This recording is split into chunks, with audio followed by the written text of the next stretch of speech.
본 방송에서 제공하는 투자 정보는 투자 판단에 대한 조언입니다. 방송에서 제공하는 주식의 가치, 가격 상승 및 하락에 대해서는 방송사에서 보장하지 않습니다. 안녕하세요. 오늘장 내일장의 권민정입니다. 어제 뉴욕 증시는 이번 주 추수감사절 연휴를 앞두고 관망 심리가 짙어진 모습입니다. 또 중국의 코로나19 봉쇄 조치 강화 소식과 연준의 긴축 우려가 지속되면서 하락 마감하는 모습을 보였는데요. 오늘장 국내 증시는 양시장 모두 하락 출발해서 상승 전환을 했다가 다시금 하락을 하는 등 현재 약보합권의 흐름 보여주고 있습니다. 특히나 외국인의 수급은 오늘도 원달러 환율이 1,360원 부근까지 상승해 빠져나가는 양상이 두드러지고 있는데요. 코스피에서 기관이 그의 눈치를 보는 장세에 이어지고 있습니다. 과거에는 미국 중간선거 이후에 대부분 상승 랠리를 이어가는 모습을 보였었지만 글로벌 매크로 현상으로 인해서 하방 압력이 좀 부진한 모습 나타나고 있습니다. 또 중국 코로나 확산세 증가로 인해서 유가는 떨어지지만 또한 악재로 작용하고 있다는 점 주의해 볼 만한 요소인데요. 시장 대응 전문가들 모시고 대응 방법 전해드리도록 할 테니까요. 성공적인 투자 방법 모색해 가시길 바라겠습니다. 저희 방송 유튜브를 통해서도 시청하실 수 있습니다. 유튜브 검색창에 서울경제TV라고 검색해 주시면 유튜브 생방송으로 시청 가능하신데요. 많은 관심 부탁드리겠습니다. 이 본 방송에서 제공해드리는 정보는 투자 판단을 위한 조언일 뿐 해당 주식의 가치와 수익률을 보장해드리진 않습니다. 그리고 서울경제TV와 서울경제신문은 당사의 브랜드입니다. 서울경제증권TV와 서울경제TV 손실복구팀과는 무관하며 기타 유사 명칭에 주의하시길 바라겠습니다. 11월 22일 화요일입니다. 오늘장 내일장 본격적으로 출발합니다.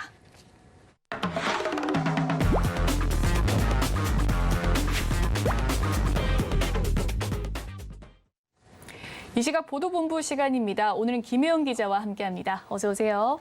안녕하세요. 네, 그럼 오늘은 어떤 헤드라인 들고 오셨을지 화면으로 만나보겠습니다.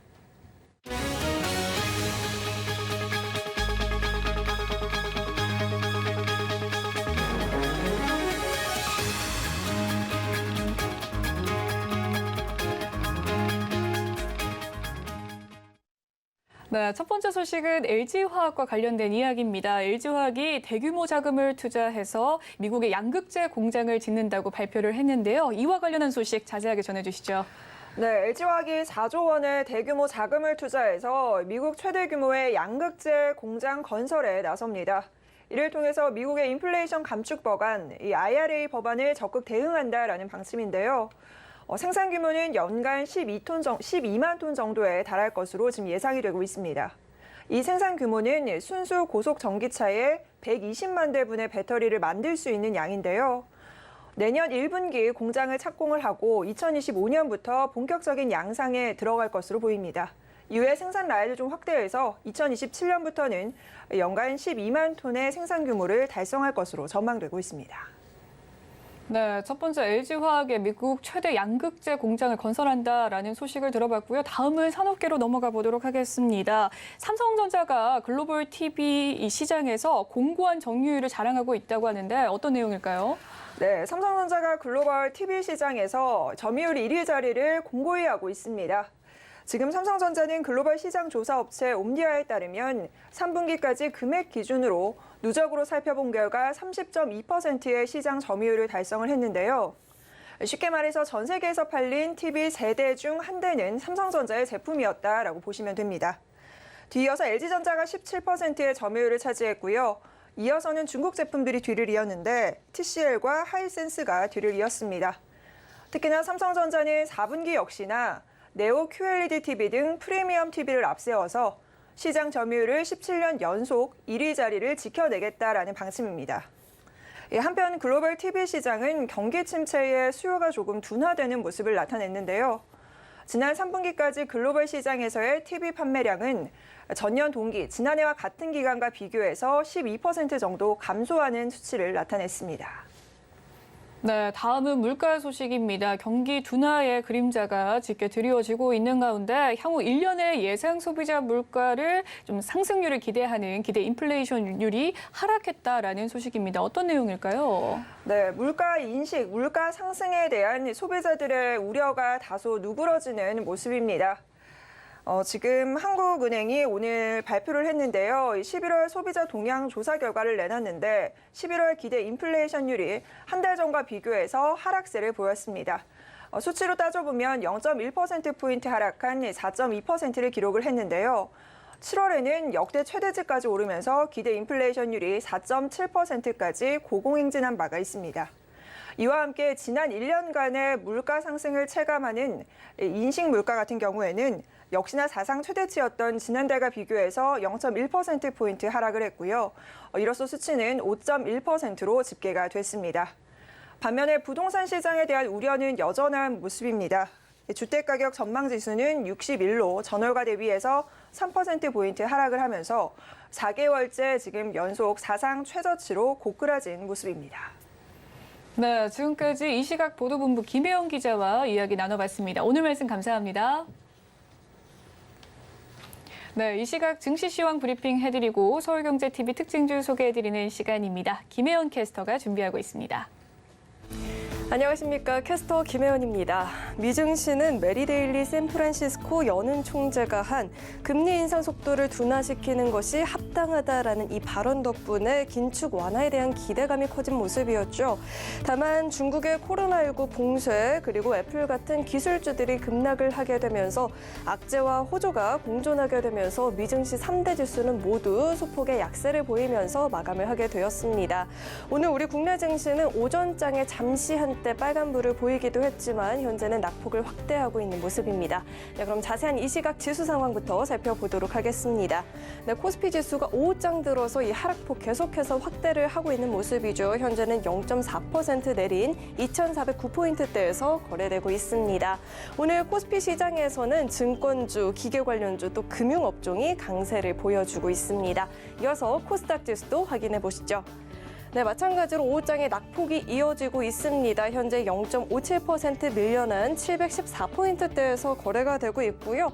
오늘 코스닥 시장에서는 엔터주, 반도체 관련주, 게임주들은 낙폭을 보이고 있는 반면에 골판지나 제지주들은 상승세를 기록해주고 있습니다. 이어서 수급도 확인해 보시죠. 개인과 기관은 어제에 이어서 오늘도 매수세를 보여주고 있습니다. 개인이 490억 원, 기관은 48억 원의 매수세를 보이고 있고요. 반면 외국인은 2거래 연속 매도세를 이어나가고 있는 모습입니다. 네, 이어서 코스닥의 수급도 확인해 보시죠. 외국인과 기관의 양 매도가 5거래일 연속 이어지고 있습니다. 기관이 현재 644억 원 매도세 보여지고 있고요. 외국인도 679억 원 매도세를 보이게 되면서 장중에 이 매도폭을 계속해서 확대를 하고 있는 모습입니다. 네, 이어서 오늘장 상승하는 업종 테마 살펴보겠습니다. 네, 원전주가 오늘장에서 강세를 보여주고 있습니다. 무함마드 빈 살만 사우디아라비아 왕세자의 방한을 앞두고 네옴시티 관련주인 건설주, 친환경 관련주, 원전 관련주들의 주가가 들썩이는 모습이 나타났었죠. 방한 이후에는 한풀 식는 듯 보였는데 오늘장 원전주 사이에서 다시 한번 이렇게 빨간불이 들어오는 모습입니다. 원희룡 국토교통부 장관은 이번 왕세자의 내한을 계기로 체결이 된 양국 간의 26건의 MOU 중에서 일부가 이르면 12월부터 실질적인 수주로 이어질 수 있을 것이라고 이야기를 했습니다. 빠르면 12월, 적어도 1월과 2월 사이에는 MOU가 아닌 실제 수주로 이어지거나 MOU보다는 단계가 높은 협약으로 이어질 수 있을 것이라고 이야기를 하게 되면서 관련주들이 다시 한번 힘을 받는 모습입니다. G2파워가 현재 6%대 강세 보여주고 있고요. 에너토크는 24%대 급등, 서전기전도 현재 12%대의 오름세를 기록해주고 있습니다. 네, 이어서 하락한 업종 테마도 살펴보겠습니다. 전일에 이어서 오늘도 이 항공주들이 쉬어가는 모습입니다. 환율 상승으로 인해서 국내 증시에 전반적으로 부진한 모습이 나타났긴 했지만 여전히 이 항공주에게는 코로나19 여진이 남아있다라는 아쉬운 분석들이 나오고 있습니다. 해외 여행이 증가세를 보이고는 있지만 이 항공사들은 원자재 값의 상승으로 인한 유류비의 부담과 원달러 환율이 여전히 높은 수준을 유지하고 있어서 부채 비율도 급증을 한 것으로 나타나고 있습니다. 실제로 올 3분기 기준 유가증권 시장에서 부채 비율이 가장 높은 상위 3개사가 모두 항공사로 뽑혔죠. 기대했던 것보다 적자 회복의 속도가 늦어지고 있다라는 분석들이 나오고 있습니다. 여기에 대한항공과 아시아나항공의 인수 합병마저 지지부진한 상황이기 때문에 주가 상승 모멘텀을 찾을 수 있을지도 미지수라는 아쉬운 분석들 나오고 있습니다. 현재 대한항공이 3% 가까운 낙폭을 보이고 있고요. 마찬가지로 아시아나항공도 2%가 넘는 하락세, 제주항공은 현재 9%가 넘는 낙폭을 기록하고 있습니다. 네, 이어서 증시 탑10 확인해 보겠습니다. 네, 삼성전자와 SK하이닉스 두 종목 모두 약세를 기록하고 있죠. 반도체 글로벌 판매 순위에서 두 종목 모두 순위가 뒤로 밀려나게 됐다는 소식이 전해지고 있습니다. 서울경제가 뽑은 특징주도 확인해 보시면요. 현대건설기계가 오늘장 52주 신고가를 경신하는 모습이었죠. 중동과 선진국 시장의 판매 증가로 내년 상반기까지 안정적인 실적을 기대할 수 있을 것이란 소식에 장중에 강세를 기록해주고 있고요. LG화학은 2027년까지 30억 달러 이상을 투자해서 연간 12만 톤 규모의 양국제 공장을 미국 테네시주에 설립한다라는 소식에 영향을 받으면서 주가 오름세를 기록하고 있습니다. 인벤티지랩은 코스닥 시장 상장 첫날인 오늘 국무가를 상회하는 모습이 나타나고 있습니다. 오후장까지도 10%대 급등을 유지해주는 모습입니다. 네, 그럼 먼저 카카오부터 자세히 살펴보도록 하겠습니다. 네, 카카오가 지난달 발생했던 이 데이터 센터 화재로 인한 주요 서비스 장애 보상안 마련을 위해서 절차에 착수를 했다라고 합니다. 유료 서비스를 이용하는 파트너뿐만 아니라 무료 서비스를 이용하는 사람들에게도 적극 보상을 하겠다라고 방향을 제시를 했는데요. 대규모 피해 보상인 만큼 시간이 다소 걸릴 수 있다라는 지적이 나오고 있습니다. 현재 2.49% 밀려난 54,900원에서 거래되고 있습니다. 이어서 살펴볼 종목은 메리츠 금융지주가 있습니다. 메리츠 금융지주, 메리츠 화재, 메리츠 증권에 대한 100% 자회사 편입을 추진하기로 했다라는 소식이 전해지면서 세 종목 모두 오늘 상한가를 진입하는 모습이 나타났고요. 메리츠 금융지주는 현재까지도 상한가가 풀리지 않고 있는 모습입니다. 34,750원에서 현재 거래가 이루어지고 있습니다. 네, 마지막으로 클리노믹스 살펴보도록 하겠습니다. 네, 폐암 조기 진단 인공지능 알고리즘을 개발해 성공했다는 소식에 영향을 받고 있죠. 강하게 움직이는 모습이고요. 현재도 이 상한가가 풀리지 않고 있는 상황입니다. 네, 지금까지 증시 탑10 확인해 봤습니다.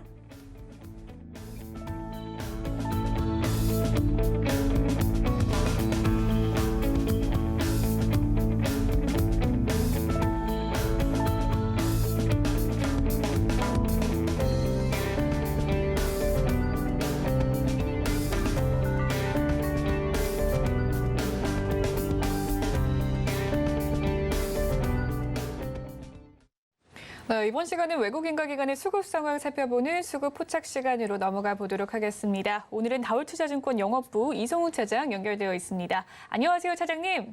네, 안녕하십니까? 네, 수급 상황 살펴보고 왔습니다. 종목별 흐름은 어떻습니까? 종목별 흐름을 본다고 한다면 오늘 좀 많이 겹치는 종목들이 꽤 많은 현재 상황이고요. 지금 현재 본다고 하더라도 오늘 가장 오전장에서 핫했던 게 바로 이제 메리츠 금융 관련 주들이지 않을까 판단되고 있고요. 우선 메리츠 화재가 제 기간의 코스피 순매수 1위입니다. 우선 아시겠지만 메리츠 금융지주가 주 계열사죠. 메리츠 화재와 메리츠 증권의 완전 자회사와 그 계획을 좀 발표하면서 상한가까지 좀 기록하는 모습 보여주고 있는데, 우선 지금 본다고 하더라도 완전 자회사로 된다고 한다면은 이 메리츠 증권 그리고 메리츠 화재 같은 경우에는 여러 가지 재무적인 면에서 그리고 자본금 측면에서 본다고 한다면 지금 항상 그 우려됐었던 그 자본금에 대한 문제분은 해소되지 않을까라고 판단되고 있고요. 여기에 금융시장 변동성이 굉장히 좀 심하죠. 그렇기 때문에 이 안정적이고 지속적인 주주하는 정책에 대한 부분에 있어서 기대감을 커지게 한다는 점에서 봤을 때 오늘 메리츠 화재 기관 쪽에서 적극적으로 매수하는 모습 보여주고 있고요. 그다음에 기간의 순매수 3위가 바로 이제 하나솔루션입니다.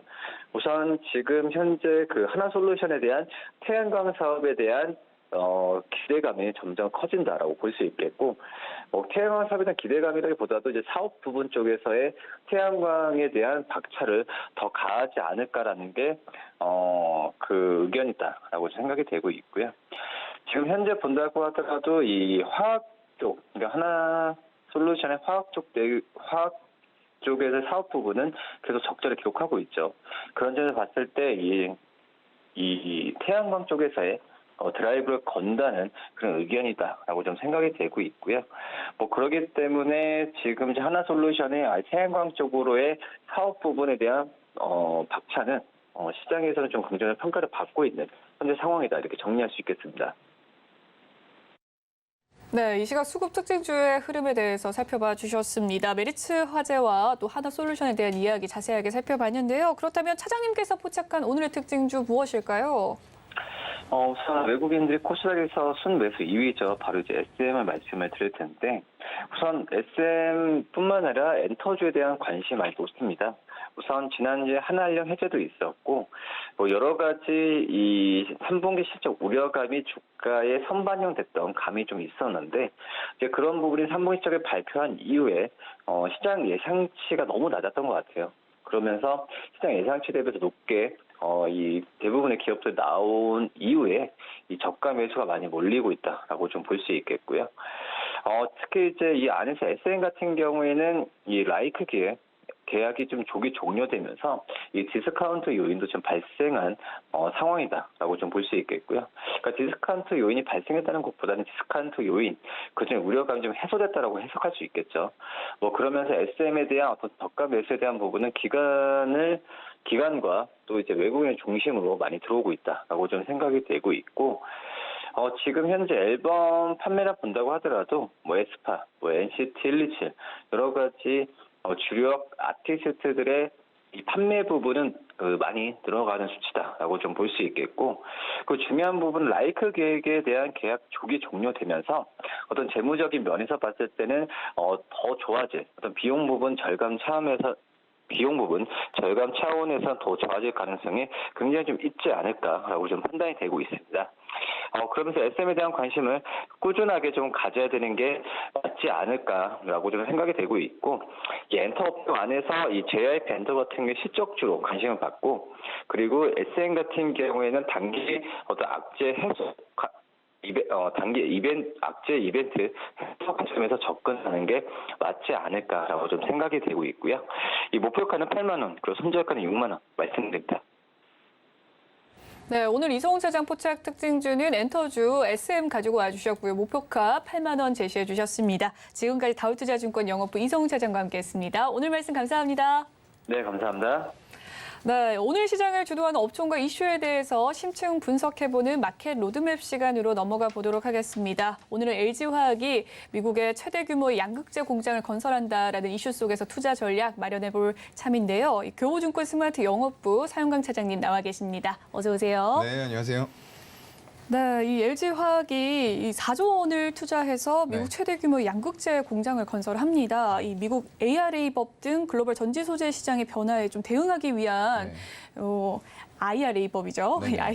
IRA법 등 이 변화에 대응하기 위한 포석으로 풀이가 되는데요. 네. 오는 25년쯤에 양상에 들어갈 예정이라고 합니다. 향후 그 효과는 어떨지 좀 다각도로 살펴봐 주시죠. 글쎄요. 일단 우리가 좀 효과는 먼저 다른 업종에서 봤던 적이 있어요. 하나솔루션에 대해서 좀 많이 들어보셨을 겁니다. 일단 그쪽은 최대 세액공제 혜택이 10%예요. 근데 이쪽 2차 전지 관련해서는 30%입니다. 그만큼 친환경 딴에서도 전기차에 대해서 미국이 올인을 하겠다라는 전략을 보여주는 게 세제 혜택 공제 이런 쪽들에서 숫자의 차이로 드러나는 거예요. 그런데 하나솔루션 같은 경우가 기존에 미국에서 1.7기가와트 하고 있었습니다. 근데 여기에서 세액공제 혜택 준다고 하니까 1.4기가와트 더 지었죠. 그런데 그것까지 합쳐서 3.1기가와트에 대해서 내년에 받는 세액공제 혜택만 2,500억 이상 될 걸로 보고 있어요. 굉장히 큰 규모죠. 실적을 빼고 세액공제 혜택만 그 정도입니다. 그래서 지금 LG화학 쪽 사실상 물적 분할해서 LG에너지 솔루션 떼낼 때 굉장히 말이 많았어요. 이거 떼내고 나면 도대체 LG화학 니네는 남아있는 거 뭔데? 라고 시장에서 물어봤죠. 근데 남아있는 게 당연히 있죠. 왜냐하면 2차 전지, 배터리 이런 것들을 어떻게 만듭니까? 화학 소재 이런 것들을 합성해서 화학 반응을 일으켜서 결국에는 배터리가 모터를 돌리도록 하는 거예요.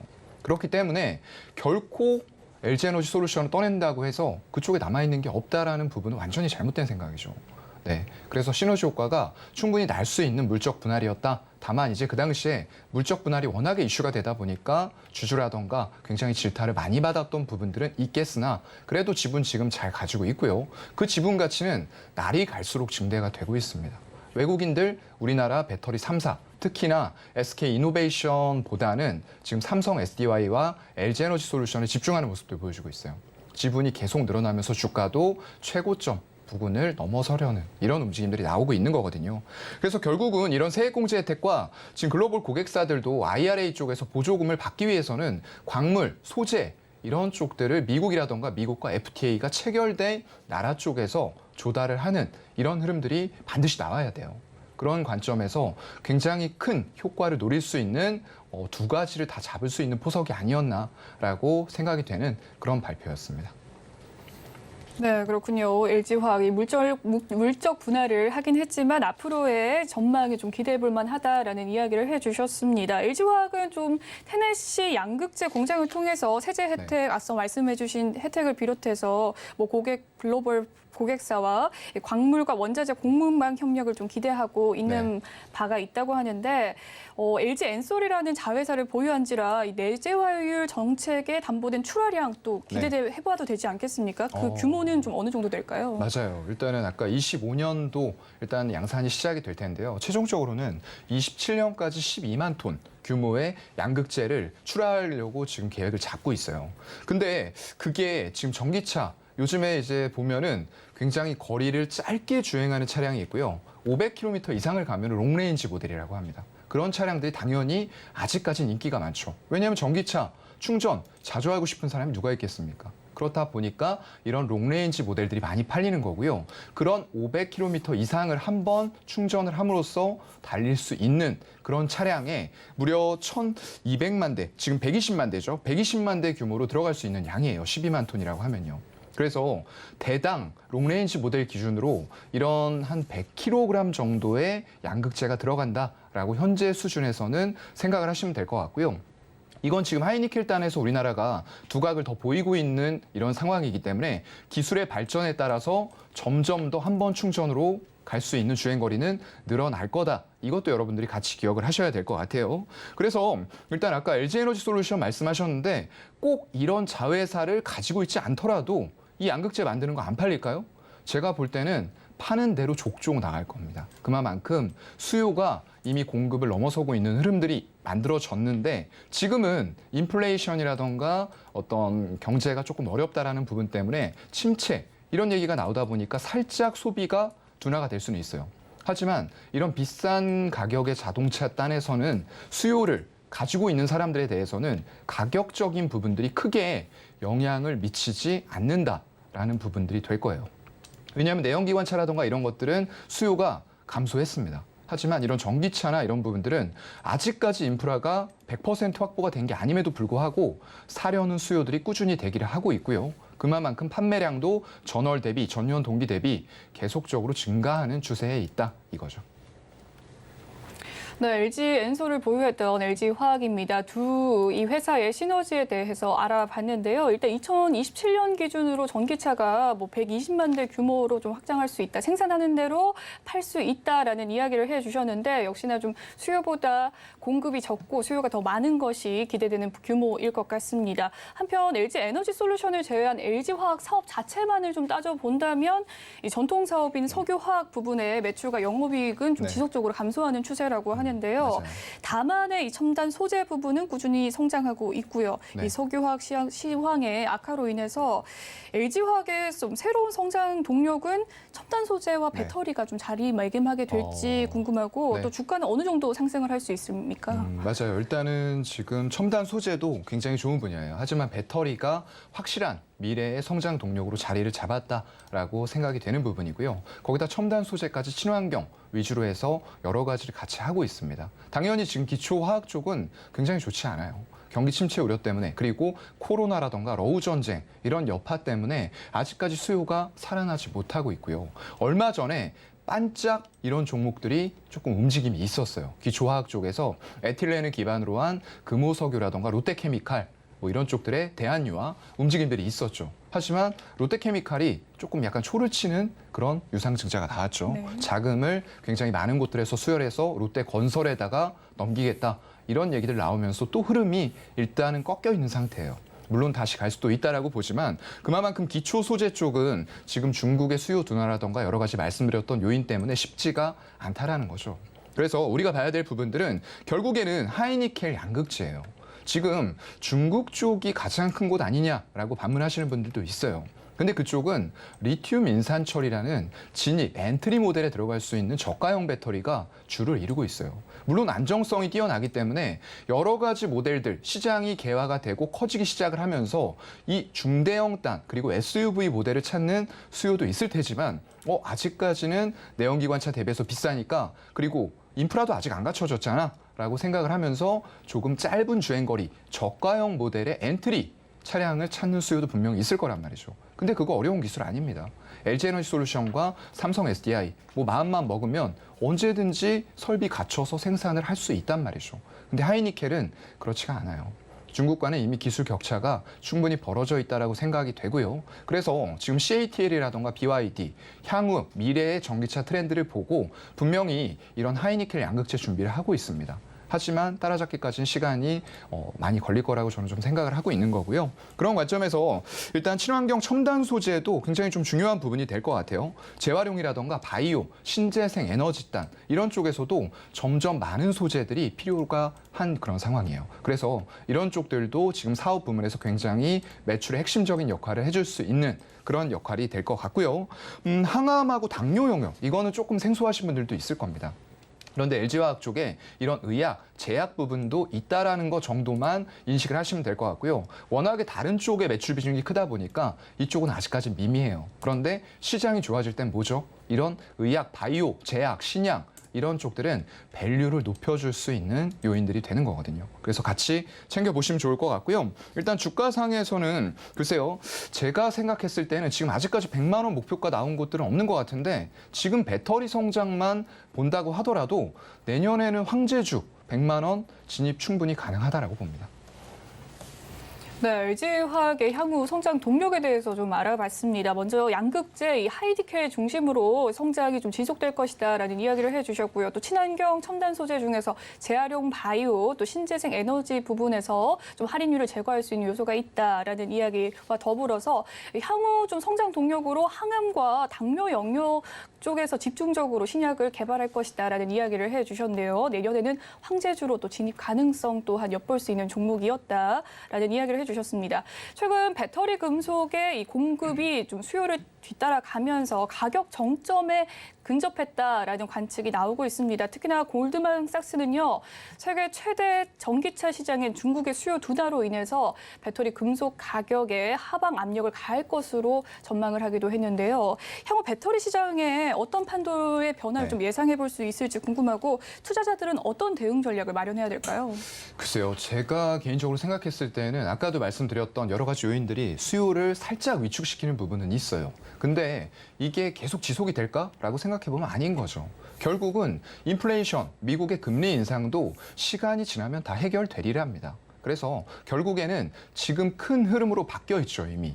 테슬라가 독보적으로 전기차를 빠르게 시작해서 우월적인 지위를 누려왔어요. 근데 요즘에 테슬라 주가하고 실적 어떻죠? 꺾이고 있습니다. 당연한 거예요. 왜냐하면 이미 생산 시설을 내연기관차 단에서 엄청나게 갖추고 있었던 공룡들이죠. GM, 포드, 폭스바겐 이런 쪽들과 초반에 앞서 나갈 때는 조금 따돌릴 수 있다고 생각을 했겠죠. 하지만 이런 전기차의 흐름들을 다 캐치를 했어요, 이미. 그리고 우리 현대차 같은 경우에도 제네시스에 수소 쪽으로 적용하겠다라는 부분들 포기를 하고 빠르게 전기차로 전환하면서 북미에서 2위까지 점유율 끌어올렸죠. 그런데 마찬가지입니다. 테슬라도 마찬가지고요. 현대, 기아도 마찬가지고 점유율은 떨어질 거예요. 제가 봤을 때는 그래요. 왜냐하면 이런 부분들이 예전에는 전기차 모델에서 선택할 수 있는 선택지들 많지 않았습니다. 그런데 지금은 선택지들이 많아졌어요. 그리고 그 당시에 우리가 점유율 2위까지 올라갈 때는 GM 쪽에서 생산 차질까지 있었어요. 그렇다 보니까 소비자 선택지는 현대 기아차 쪽의 전기차 아니면은 이쪽에 테슬라 차량 이렇게 돼버렸던 거죠. 그런데 시장은 계속 커져요. 물론 절대적인 판매 대수가 줄어든다고 말씀드리는 건 아닙니다. 그런데 지금 테슬라가 60% 넘게 북미에서 독점하고 있는 부분들, 그리고 우리가 현대 기아가 9%로 2위까지 갔던 점유율 자체는 하락할 수밖에 없다는 거죠. 왜냐하면 현대 기아의 브랜드 인지도가 예전에 비해서는 많이 올라왔다라고 생각이 되지만 아직도 폭스바겐, 혼다, 스텔란티스 이런 쪽과 비교했을 때 소비자들이 딱 듣고 어디를 선택을 해볼지 이런 것들 생각해 보면은 일단은 2위 점유율은 조금 위태위태하다라고 생각이 되는 부분입니다. 네, 한편 그래도 외국인 투자자들은 올 4월 이후에 전기차와 배터리 관련주들 꾸준히 매수하는 모습을 보여주고 있는데요. 이제 여기에서 또 환율 효과까지 더해서 국내 배터리 3대장의 주가의 훈풍을 일으키기도 했습니다. 배터리 3사 내에서 공략해볼 종목이 있다면 어떤 종목이 있을까요? 글쎄요. 저는 일단은 물론 LG에너지솔루션이 캐파나 위상으로 봤을 때는 글로벌 1위예요. 글로벌 1위라는 말씀은 이제 배터리 전체 점유율을 말씀을 드리는 게 아니고요. 물론 그런 관점에서는 CATL 이런 쪽이 1위예요. 하지만 그런 것들을 제쳐놓고 지금 이제 트렌드가 되는 전기차의 침투율이라던가 보급률이 10%를 올해가 아마 기점으로 해서 넘어갈 겁니다. 그런 관점이 됐을 때 어떤 업체들에 관심이 있겠느냐라고 보면은 당연히 이런 하이니켈을 하고 있는 우리나라의 배터리 3사, NCMA 이런 쪽들이 각광을 받을 수밖에 없는 거죠. 그래서 그런 관점으로 본다라고 했을 때는 삼성 SDI 최근에 공격적인 수주 행보들을 예전과는 약간 다른 모습으로 보여주고 있어요. 그런 관점에서 저는 삼성 SDI도 한번 봐볼 만하다라고 생각을 하고요. 최근에 이제 BMW라는 고객사를 가지고 배터리 수요가 조금 위축될 것이다라고 생각했던 시기에도 실적 커버를 잘 해줬어요. 거기다가 최근 화두가 되고 있는 건 지름 21에 높이 70인 2170 배터리가 아니고요. 그걸 더 키워서 출력이라던가 주행 거리를 늘린 4680 원통형 배터리가 각광을 받고 있죠. 근데 그거 제대로 양산할 수 있는 기술을 갖춘 곳 아직까지 없습니다. 지금 삼성 SDI도 이걸 개발 중인 거예요. 근데 가장 앞서 나가고 있기 때문에 결국은 가장 빠르게 이 배터리를 양산을 할 수 있을 거다라고 생각을 하고요. 그렇게 됐을 때 젠6 배터리를 BMW 주 고객사 쪽으로 납품하면서 굉장히 실적의 추가적인 상승 행보가 이어질 수밖에 없다라고 생각이 되고요. 다른 미국 쪽에 지금 우리가 합작 법인 추진하고 있는 곳이 10곳이 넘습니다. 그런 곳들도 향후에 배터리가 부족할 것들 그리고 LFP가 아닌 하이니켈단에 대한 배터리 수요가 늘어날 것이다라는 걸 이미 다 자체적으로 알고 있겠죠. 그렇기 때문에 이미 합작사를 요청을 해서 제발 우리한테 배터리 좀 줄래? 라고 얘기를 하고 있는 겁니다.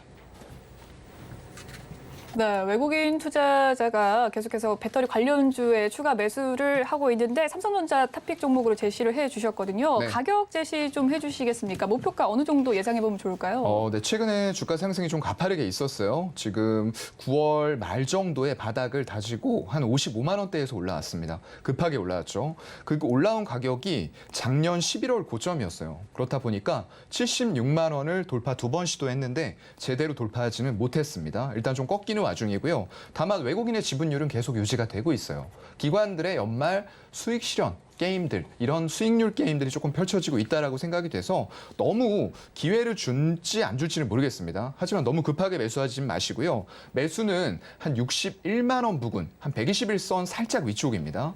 거기까지 분할로 기회 준다면 매수를 하시고요. 목표가는 1차적으로 81만 원 본 이후에 향후 주가 흐름 보면서 추가적인 상향도 충분히 가능한 종목이다 말씀드리겠습니다. 네, 삼성 SDI 가격 전략 61만 원에 매수해서 1차 목표가 81만 원까지 노려보면 좋을 것이다라는 이야기 해주셨습니다. 지금까지 교보증권 스마트 영업부 상주간 차장님과 함께했습니다. 오늘 말씀 감사합니다. 네, 고맙습니다.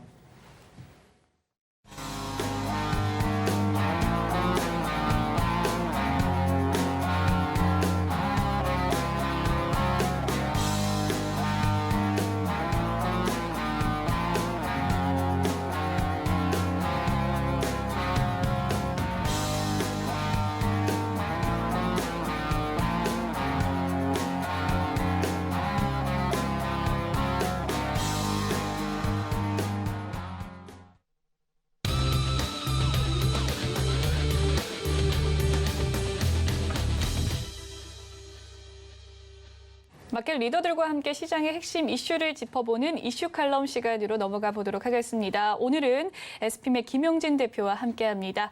어서 오세요. 안녕하십니까. 네, 안녕하세요.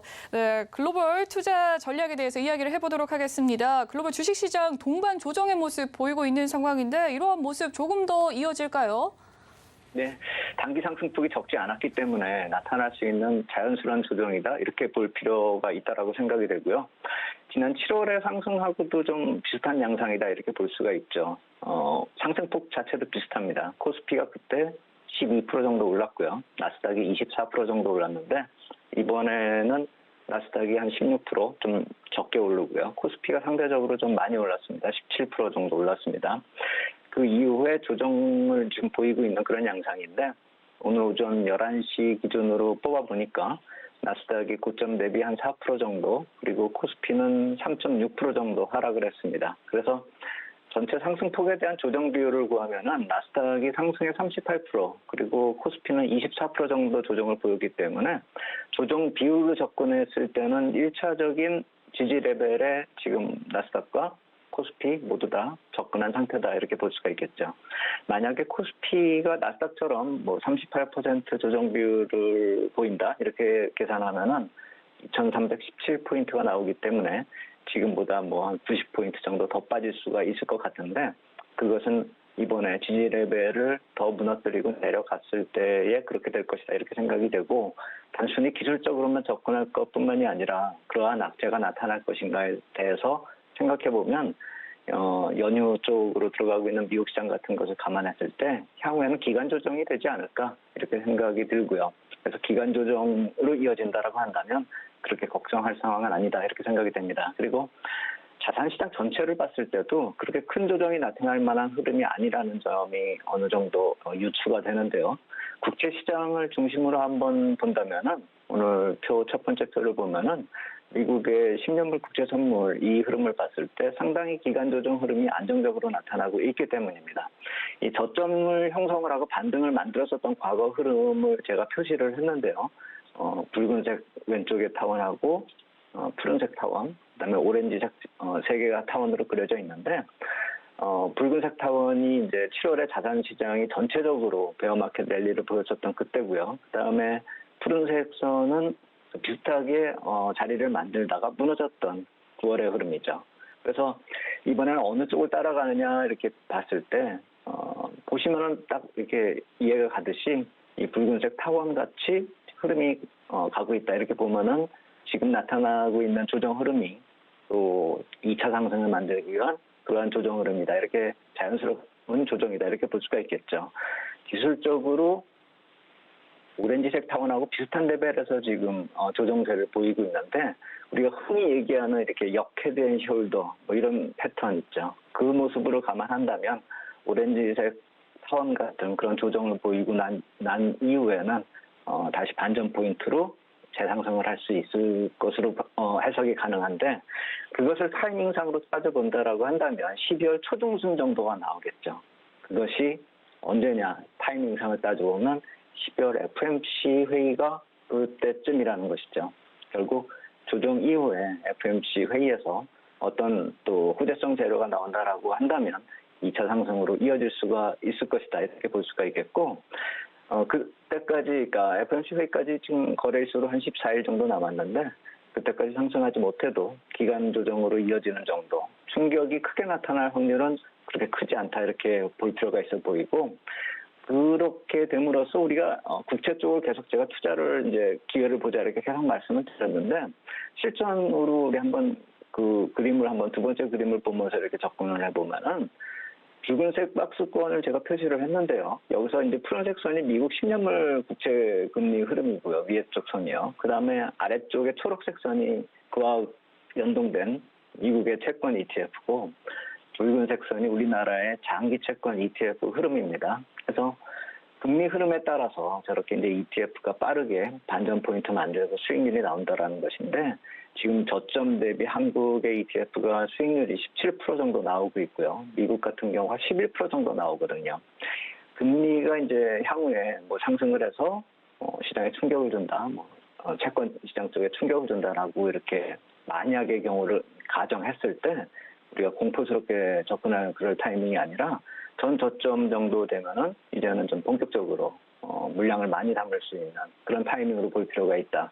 실전 전략상으로 접근한다면은 조정이 나타나더라도 공포보다는 실전 적용할 수 있는 기회로 볼 필요가 있겠다 이렇게 말씀을 드리겠습니다.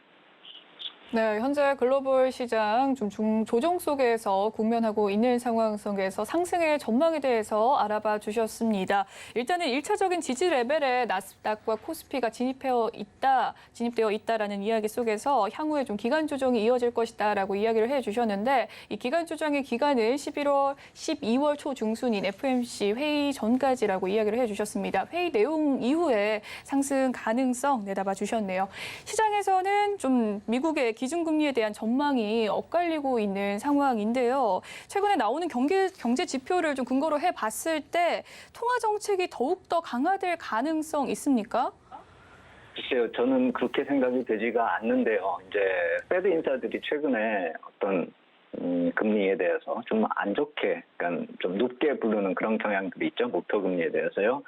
세인트 루이스 페드의 블러드 총재 같은 경우가 뭐 7%를 언급했다 이렇게 시장에서 알려지고는 있지만 좀 이따 다시 말씀을 드리겠지만 그게 딱 7%를 언급한 건 아닙니다. 그리고 낮게 부르는 그런 경우들이 보통 4.75에서 5% 이 정도 선을 얘기를 하고 있기 때문에 좀 약간 이 갭이 좀 크죠. 4.75에서 7%까지 벌어져 있는 상황이니까요. 근데 너무 걱정할 필요가 없다라고 생각이 되는 게 이 세인트 루이스 페드의 블러드 총재가 얘기한 그 표를 한번 제가 보면서 말씀을 드리겠습니다. 그날 발표한 그 주제의 타이틀이 Getting into the Zone입니다. 그러니까 어떤 그 안정된 그런 그 금리 존에 들어가기 위해서는 어떤 식으로 기준금리 정해야 될 것인가 이거에 대해서 이제 앞뒤 설명들이 계속 길게 이렇게 나왔었는데 그중에서 앞뒤 다 자르고 7%만 딱 언급을 하면은 별로 안 좋은 얘기가 되겠지만 사실 그건 아니었다라는 점을 말씀을 드리려고 이 표를 가져온 것인데 이 표를 보신다라고 한다면 이 테일러 룰에 의해서 접근했을 경우에 라는 가정이 깔리죠. 그래서 아래쪽 푸른색 선의 기준금리가 위쪽의 선들을 따라가야 된다라는 그 얘기입니다. 그 고점이 7%가 지금 우리 그림에서 나타나고 있는 것이죠. 그래서 목표로 언급됐었던 금리 수준 자체가 워낙에 좀 높게 얘기를 했었던 것이고 이 테일러 룰이라는 그런 전제를 깔았기 때문에 시장에 이것이 현실화될 것인가에 대한 그런 의문을 남기면서 큰 충격을 주지 않았다. 이렇게 볼 수가 있는 것이죠. 그렇기 때문에 이것을 안 좋게 본다라기보다는 그 이외 앞뒤에서 언급했었던 그런 얘기들을 좀 참고할 필요가 있어 보이고 제가 봤을 때는 뒤쪽에서 이 디스인플레이션에 대한 언급을 또다시 하고 있습니다. 그러니까 제가 디스인플레이션은 이 블러드 총재가 자주 언급하는 거라고 이 시간에 계속 말씀을 드리고 있는데 인플레이션, 하이 인플레이션이 계속 지속되는 그런 모습을 얘기를 하는 것이고 그것이 급하락을 하지 않는다라고 한다면 그렇게 악재로 볼 필요는 없다라는 것이죠.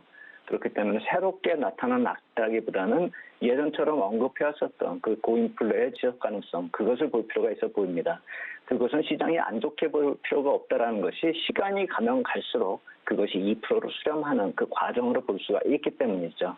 그래서 7%를 볼 것이 아니라 그 주변을 좀 볼 필요가 있겠다 이렇게 말씀을 드리겠고 실제 우리가 지표상으로 나타나고 있는 그런 모습들을 본다라고 한다면 우리가 수출입 물가 지난주에 나온 거 제가 수출입 물가를 굉장히 자주 이쪽에서 말씀을 드리고 있는데 좀 선행하는 그런 지표를 우리가 볼 필요가 있기 때문이죠. 그래서 노동통계국에서 나온 자료를 이렇게 그대로 가져와 봤습니다. 그림을 보시면은 이 초록색 선이 이제 수출 물가고요.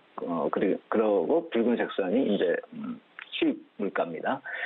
뚝 떨어지고 있는 게 보이고 있죠. 지난달에도 떨어졌고 지지난달에도 떨어졌는데 전월 대비 하락폭보다는 이번이 좀 줄어들었습니다. 하지만 지금 보고 계신 표는 1년 전하고 비교한 그 그래프거든요. 그렇기 때문에 지난달보다 조금 하락폭이 줄어들었어도 그 하락 속도는 계속되는 것이죠. 전월비하고 비교한 게 아니라 전년비이기 때문에요. 전월하고 비슷한 속도라는 점을 반복이 되고 있다라고 한다면 뚝 떨어지겠죠. 전월 대비로 보면 안 된다라는 것이죠. 그리고 결국 전년비로 봐야 되는 그 이유는 우리가 팬데믹하고 궁극적으로 비교를 해야 되기 때문이죠. 결국 절대 레벨을 봤을 경우에는 팬데믹의 후유증은 이제 거의 다 회복했다 이렇게 볼 수가 있는 것이죠. 그리고 제가 항목을 항상 말씀을 드리는데 이 상품 관련된 항목뿐만 아니라 그 이외 항목에서도 또 빠르게 안정세를 나타나고 있다라는 점이죠. 그래서 리드타임을 고려할 필요가 없다라는 것은 이미 지난 달부터 CPI 쪽으로 좀 이런 긍정적인 영향이 미쳤기 때문에 계속 이어질 것이다 이렇게 보면 되겠죠. 지난달의 모습이 이번 달에도 비슷하게 하락 각도를 키웠기 때문에 좀 앞으로도 좋아진다 이렇게 볼 수가 있겠죠. 그렇다라고 본다면은 앞에서 어떤 그런 정책적인 코멘트보다는 이렇게 실질적인 수치를 보면서 접근하는 것이 맞다라고 생각이 되고 며칠 뒤에 이제 12월 초에 나오겠죠. GS CPI 지표가 또 나올 텐데 그렇다라고 본다면 인플레이션 선행 지표로서 또 한 번 확인할 수가 있겠죠. 그 지표 같은 경우는 요 전에도 충분히 낙폭을 키웠기 때문에 이번에도 좋은 지표로 나타날 것이라고 생각이 되고 인플레이션 안정이 재확인될 것이다 이렇게 보면 되겠습니다. 결국에 여러 가지 추정들이 나오고는 있는데 실제 흐름은 안정돼가는 그런 타이밍이고 무리한 정책 우려하기보다는 불확실성이 있기 때문에 좀 우려하는 건 당연하겠지만 긍정적인 결과가 나타날 확률도 점점 커지고 있다는 점 우리가 놓치면 안 되겠습니다.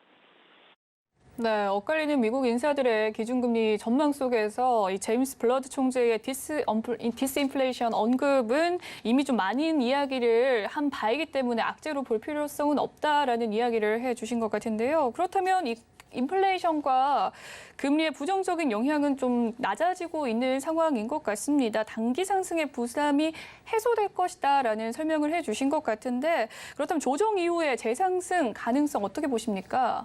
예, 그렇습니다. 저는 재상승 가능성이 크다라고 생각이 됩니다. 이번에 조정 깊이가 얼마나 될 것인가 그걸 좀 따질 필요가 있어 보이는데 결국에는 기간의 문제를 좀 주안점으로 보고 싶습니다. 결국에는 낙폭이 깊어진다 하더라도 결국엔 회복할 테니까요.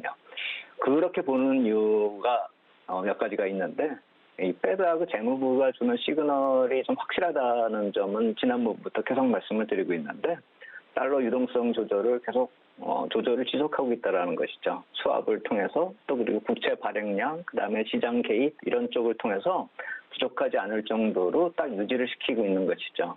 달러가 급락을 한다고 기대는 하지 않는다고 제가 몇 번을 말씀드렸죠. 하지만 자산시장 강약 조절을 할 수 있는 정도의 레벨이라고 한다면 그러니까 우리 원달러 기준으로 놓고 봤을 때 이번에 저점을 기록했었던 이 1,300원 초반대 그때부터 요즘에 고점을 기록했었던 1,400원 초반대 이 정도 흐름의 안에서만 움직인다라고 해도 우리 시장 쪽으로 큰 악재다 이렇게 볼 수는 없겠죠. 그래서 이러한 기본적으로 유동성 흐름이 괜찮아지고 있는 그런 상황이 지속되고 있다라는 점 한 가지 하고요. 또 하나 이렇게 볼 필요 있다라고 생각이 돼서 그림을 가져온 것이 기준금리를 선행하는 국채 가격을 볼 필요가 있어 보입니다. 제가 봤을 땐 이게 가장 중요하다라고 생각이 됩니다.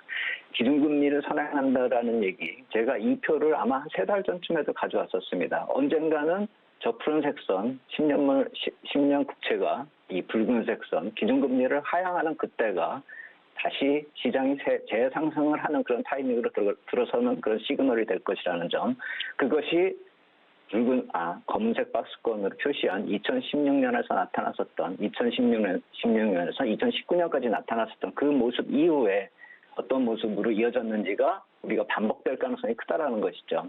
말씀드린 2016년에서 2019년까지는 이 4년 동안에 금리를 여러 번 9번인가 이렇게 올린 그런 모습이 있고 또 자산 축소까지도 거의 마무리되었었던 그런 4년 동안의 기간이었습니다. 그런데 지금 우리가 이 그림에서 오른쪽 끝에서 보면 알 수 있듯이 그러한 4년 동안의 모습이 지금은 반년 사이에 압축돼서 진행이 된 것입니다. 그렇기 때문에 시장 충격이 압축돼서 반영이 된 것이고 경기 흐름도 그렇기 때문에 반전 포인트를 잡을 그럴 가능성이 커지고 있다는 것이죠. 그래서 이러한 모습이 나타나고 저 붉은색 선을 하향하고 있는 푸른색 선이 침체 가능성일까 아니면 시장 반전일까 이거를 놓고 본다라고 한다면은 한국 같은 경우 경기 흐름의 반전을 확인해야 되는 이유가 되긴 되겠지만 그것을 침체라기보다는 지난달부터 서서히 반전 가능성이 높아지고 있다라는 점을 좀 볼 필요 있다 이 말씀을 드린 것이고 또 하나는 2차 중기 변곡점이라고 말씀드렸던 14일에 있는 FOMC 회의가 또 중요하게 여겨지는 이유는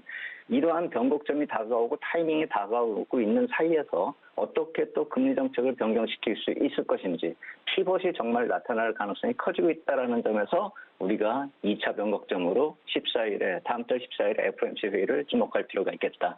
이렇게 말씀을 드리겠습니다.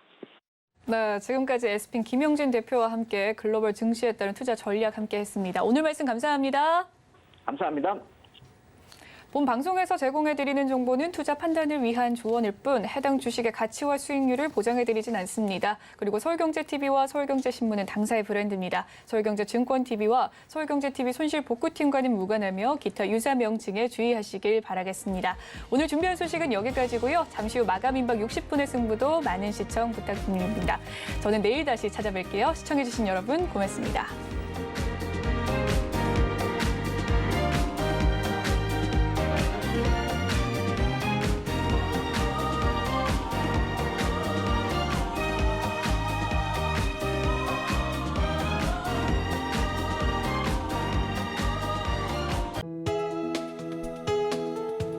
본 방송에서 제공하는 투자 정보는 투자 판단에 대한 조언입니다. 방송에서 제공하는 주식의 가치, 가격 상승 및 하락에 대해서는 방송사에서 보장하지 않습니다.